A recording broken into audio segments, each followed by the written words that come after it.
প্রতিদিনের মতো আমি কালকে রাত্রি 10:30টার সময় 10:30 নাগাদ দোকান লাগিয়ে যাই।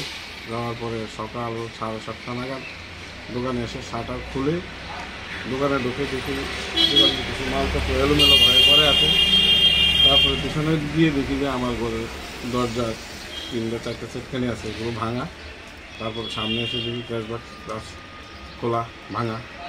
ক্যাশ বাক্স থেকে প্রায় 40-50 মতো টাকা ছিল, সেগুলো সব নিয়ে গেছে। মালপত্র কিছু নিয়ে গেছে। সিসি ক্যামেরার যেটা রেকর্ডিং হয় বক্সটা, সেই বক্সটাও নিয়ে গেছে। অনেক ওষুধ যেটা পেটি ছিল ওইটা নিয়ে গেছে। তারপরে কিছু দুধ, বেবি ফুড, হরলিক্স, আরও আনুষঙ্গিক কিছু বডি লোশন, অয়েল টয়েল, এগুলো নেসলে স্প্রেটে এগুলো নিয়ে গেছে।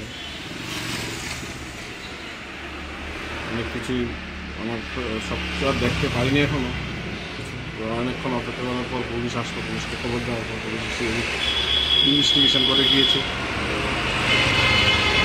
আর কি বলবো, একজন 10,330 টিচার ছিলাম, তারপর নিজের থেকে স্বাবলম্বী হওয়ার জন্য একটা মেডিসিনের দোকান দিই, কিন্তু চোরের উপর দিকে তো সেখানেও থাকতে পারছি না।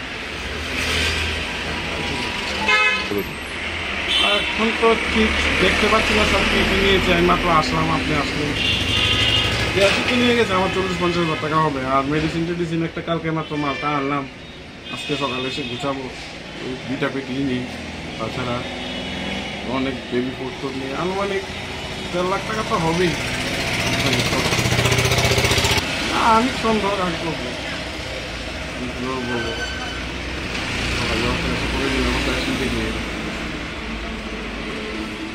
পরিচয়? আমার নাম সমরজিৎ পাল, দোকানের নাম জয়রাম মেডিসিন, বিজয় কুমার।